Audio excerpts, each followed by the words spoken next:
Here with this is pretty much my second time trying to stream this because my internet's being a piece of shit. By watching it, told me to recap video. Fine. The year was 2027. It made it to like 2 minutes of this, and then Advances it in died. biotechnology Or were like helping a people minute. improve their physical and mental abilities to an amazing degree. Provided, of course, they had enough money. A new breed of people was emerging. Half human, half machine. And in Detroit, at least, not everyone was happy to see it. I'd just landed a job as head of security at Sarif Industries, a cutting-edge biotech firm. David Sarif himself handpicked me for the job. Said he needed me to keep his people safe. My ex, Megan Reed, was one of them.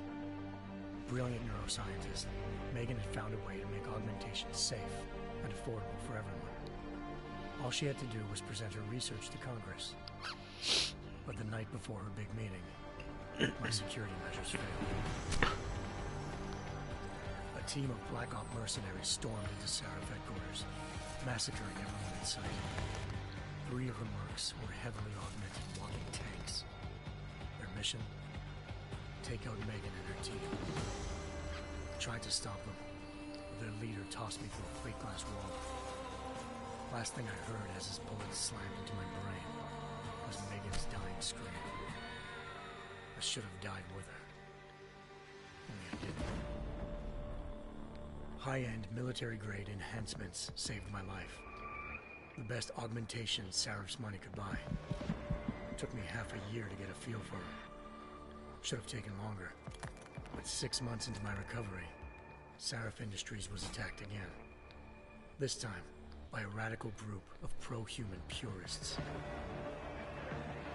Violent, militant, and fanatically opposed to human augmentation. They claimed to be members of Humanity Front, a non-profit organization that wanted the UN to limit biotechnology research.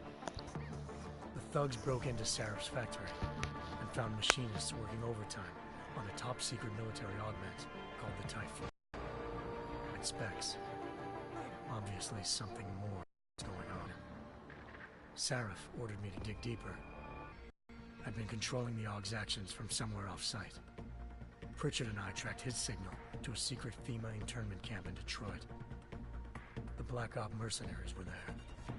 The same mercs who'd left me for dead 6 months before. Figured they'd try and hook up a tank named Barrett. Even got him to give me a new lead. A penthouse apartment in China. Of course, we both knew it would be a trap in the end. Find clues in Hangzhou wouldn't be easy. Lucky for me, I wasn't alone. Farida Malik, Sarif Industries' ace pilot, had lived in Hangzhou before. A good person to have on your side. She knew enough about the place to get me around. Malik dropped me in the lower city, close to the penthouse Barrett had told me about. Bell Tower Associates, a private security firm under contract to the Chinese government, had agents tossing the suite when I arrived. Just not for the reason I'd been expecting. Turns out the man who lived there was a criminal hacker named Van Bruggen. The same hacker who'd been remotely controlling the AUG in Sarif's factory. Van Bruggen's panicked decision to force the man to commit suicide had been a mistake. Now his mercenary partners were gunning for him, and I needed to find him before they did. Locating Van Bruggen meant playing nice with the Triads, Hengsh's organized crime lords. They had the hacker holed up inside a low-rent capsule hotel. By the time I found him, Van Bruggen had no qualms giving up the woman who hired him. Zhao Yunru, president of the Taiyang Medical Corporation. Van Bruggen, Zhao wanted to monopolize the augmentation industry and had hired Black Op mercenaries to destabilize her competition. Sarif Industries to get inside TYM and grab a surveillance hologram off a server. I suspected Van Bruggen was hiding something when he told me this, but nothing could have prepared me for what I saw. Megan wasn't dead. She and her 4 best researchers had been kidnapped, spirited away somewhere while their kidnappers made it look like they were dead. Desperate to learn more, I confronted Zhao in her penthouse. She claimed to be a pawn in a bigger plan, and hinted at a group so powerful it controlled global interests at a whim. Then she slipped into a panic room and hit the alarm, forcing me to make a very quick exit. I figured Zhao was lying, but part of her confession made sense. David Sarif had been worried about his people. So worried, he'd required all of them to have subdermal locator devices surgically implanted. The GPOs would have been broadcasting the day of the attack. But Zhao said a single call to Picus, the world's leader in global 24-hour satellite news, had turned those signals off. I needed to fly to Picus headquarters in Montreal if I wanted to learn more.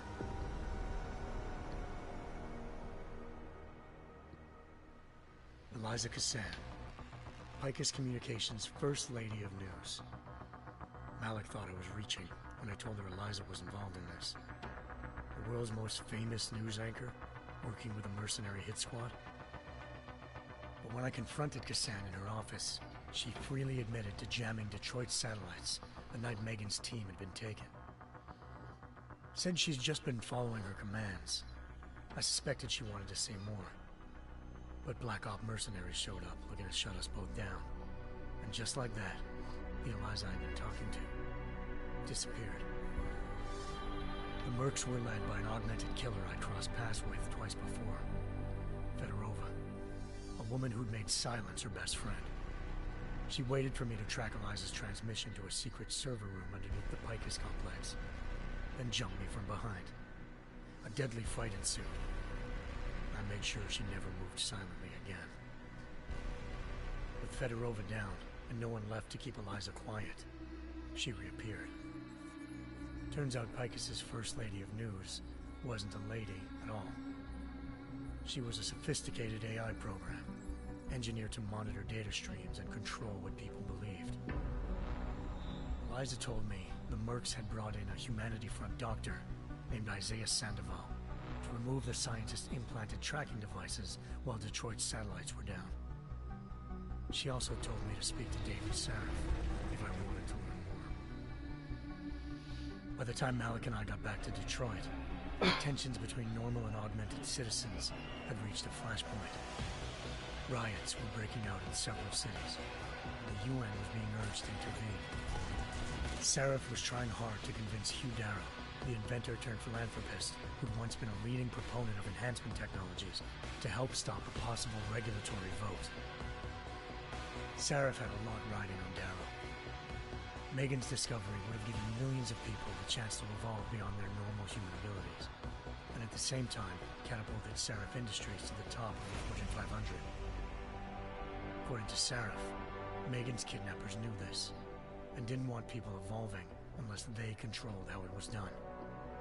He called his enemies Illuminati, and urged me to keep searching.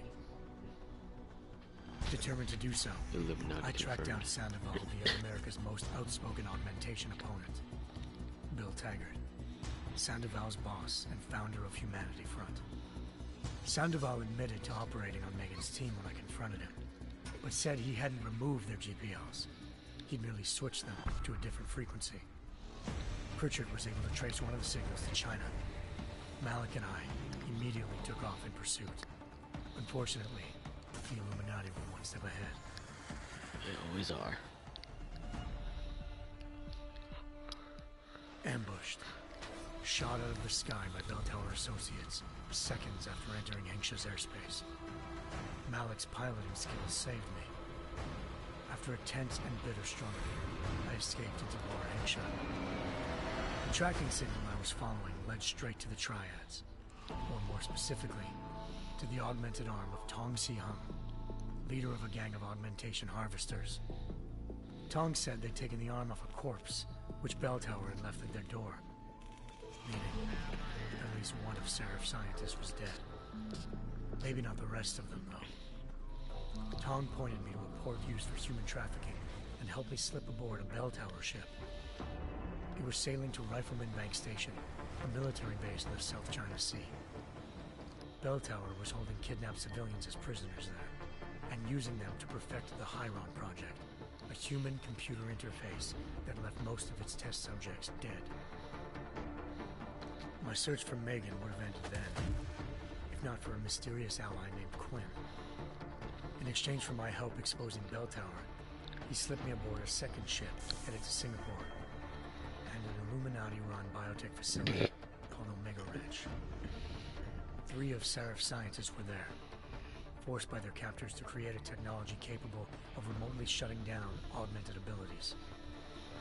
Thanks to an emergency recall notice issued by the World Health Organization, millions of people all over the world already had the biochip installed. With the help of the scientists, I tracked Megan to a private section of the ranch. There, I ran into Yaron Namir, the walking tank who'd put a bullet in my brain the first time we met. He'd teamed up with Zhao and was hoping to catch me off guard. Their little ambush didn't work. I found Megan in a suite belonging to Hugh Darrow, the billionaire philanthropist who'd Seraph had called on for help. Darrow had convinced her to go along with the biochip plan by promising to sabotage the tech. As she was explaining this, Darrow appeared in a global broadcast, telling the world that augmentations would be the death of mankind. Then he activated the biochips to prove his point. All over the world, augmented people flew into a killing frenzy. Darrow had betrayed everyone, and it was up to me to set things right. To do it, I had to reach Panchaea, a massive installation in the Arctic Ocean. As I raced through corridors built by an all-augmented workforce, I saw death and destruction firsthand. By the time I shut down Darrow's broadcast, I knew the damage he'd done. Still, humanity's future remained unclear. How would the world react to this sabotage? Would people ever regain their faith in augmentations again? What would be the Illuminati's next move? Only time will give us the answers.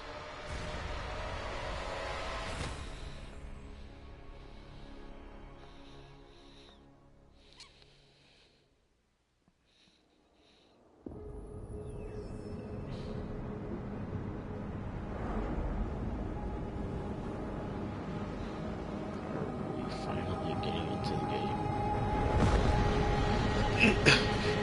So that I once thought I could save the world. Now look at it.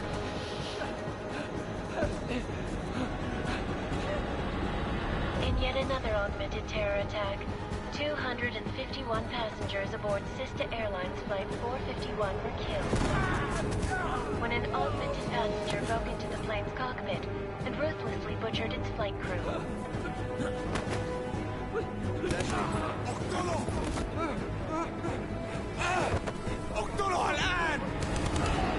Details recovered from the black box recorder suggest that the man may have been suffering flashbacks to the AUG incident.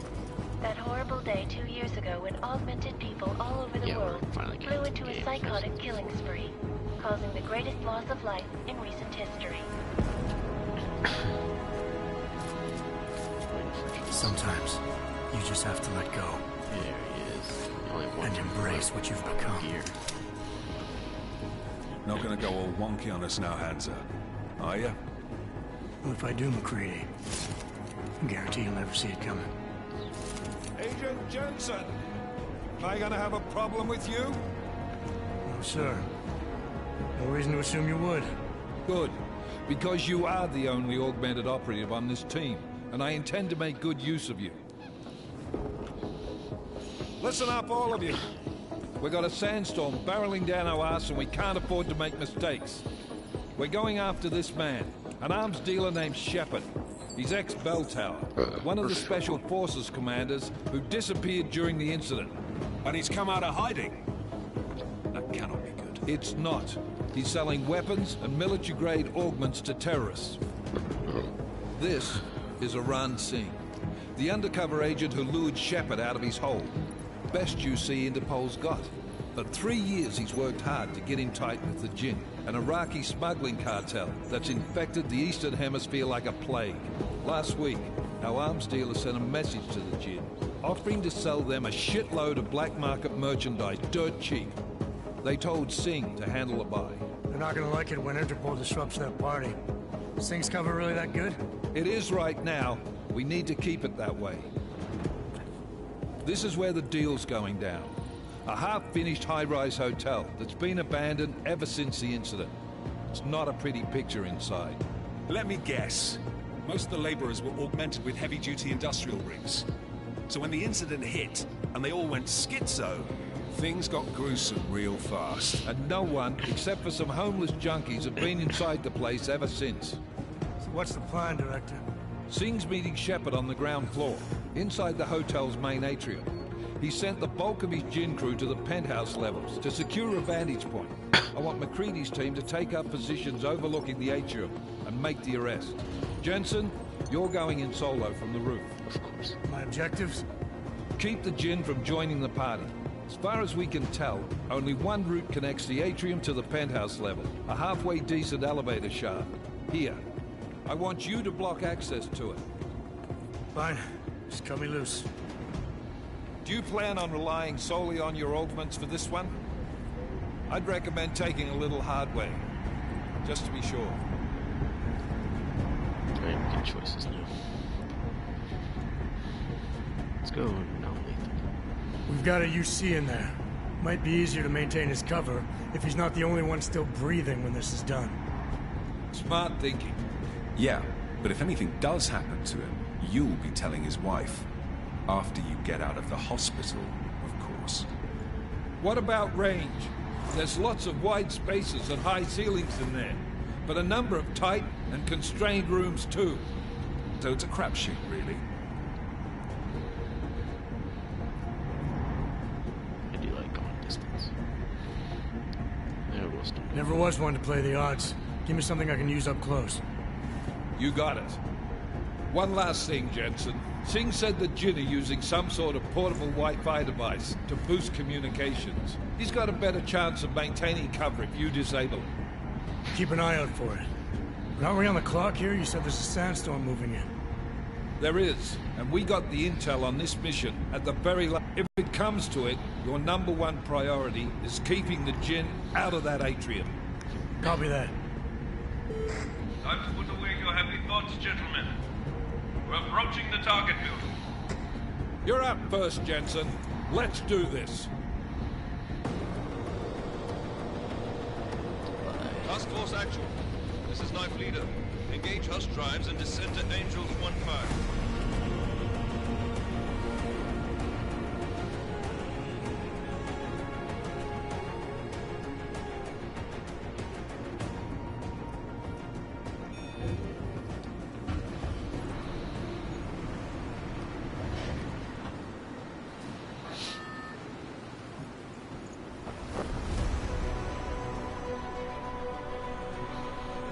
Parachutes, who needs it?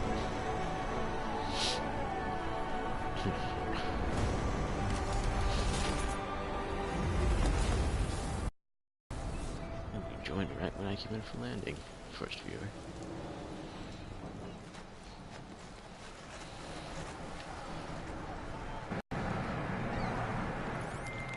Team leader, this is Jensen. I'm on the roof. Solid copy.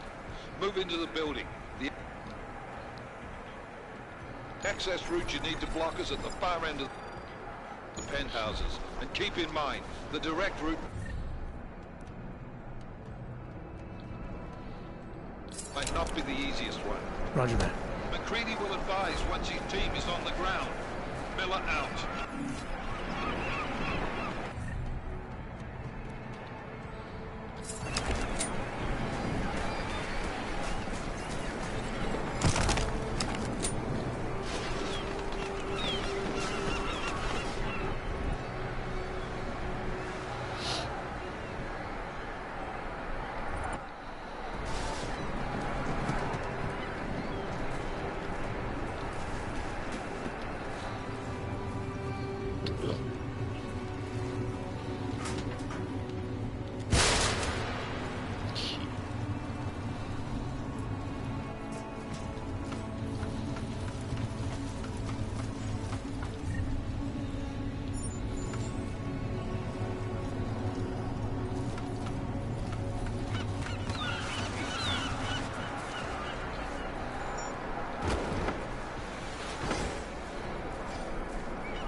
Jensen, we're moving through.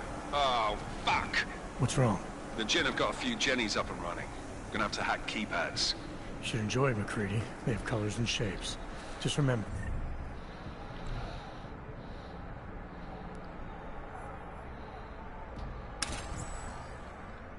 Red means bad. Fuck you.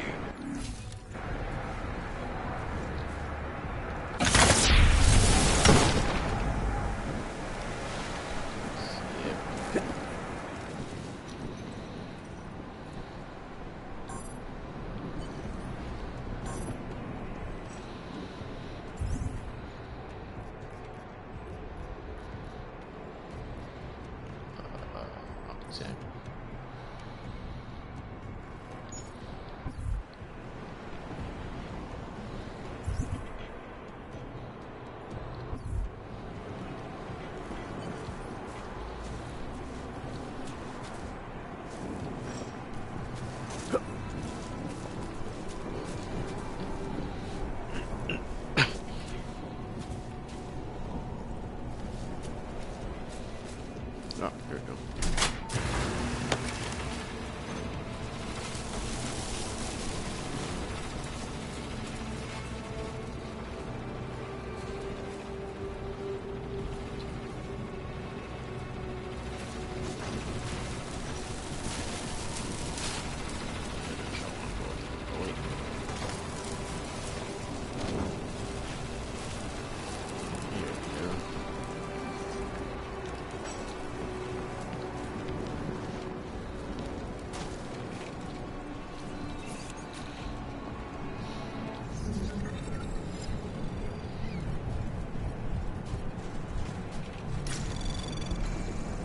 Anomaly detected. Trace program initiated.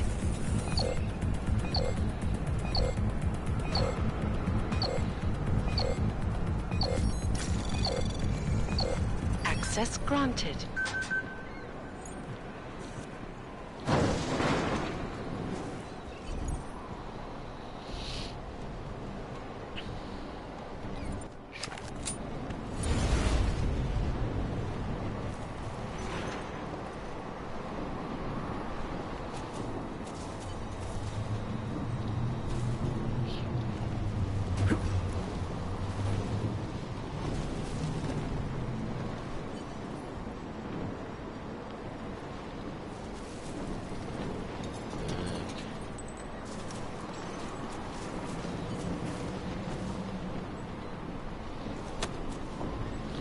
I don't have to hold X, I just attack it.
مبين راح نكون معميين عن قريب.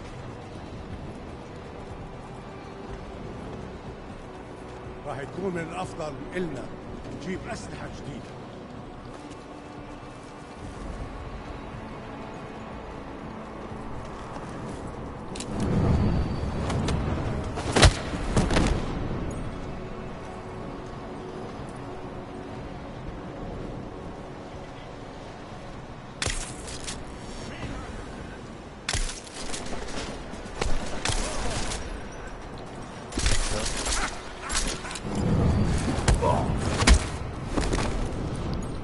Stun gun really sucks, doesn't it?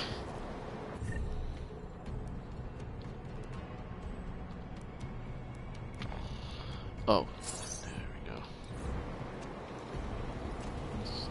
This stun gun sucks. I probably should have used the train dart.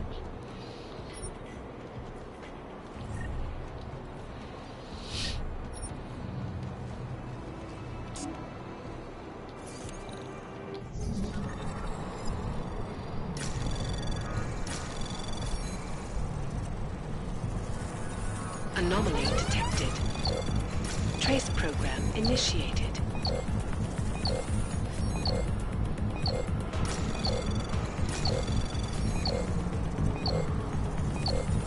Access granted. I'm still not used to this. Jensen, Mac, listen up. Doppler shows that sandstorm's moving in fast. It's big, and it's gonna hit us hard. God, I hate the fucking desert. Confirm visual? I can. Time is not on our side. Oh yeah, I probably should have stuck the train. That's what I was stuck on.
في ايه؟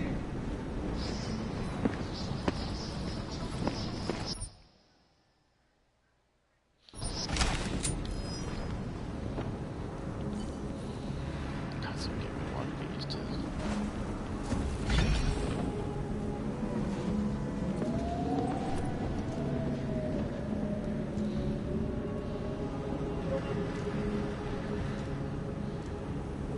تعال نأمن المشكلة هناك. معلش كنت سامع.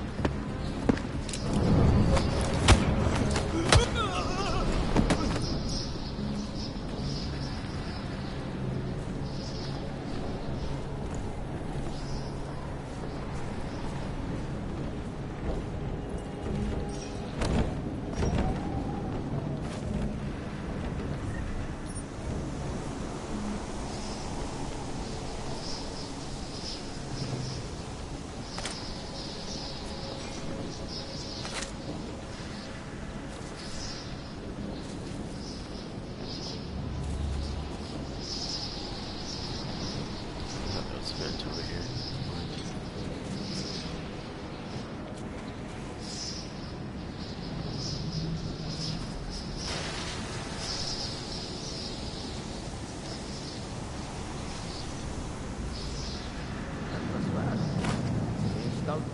بوستر اوريدي؟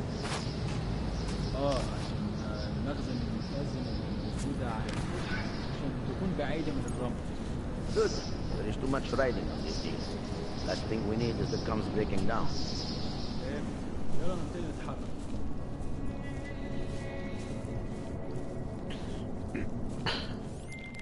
McCready, how you making out? Slower than That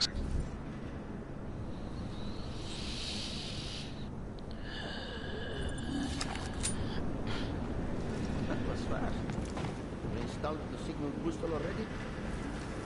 عشان نخزن المخازن اللي موجودة على السطح عشان تكون بعد.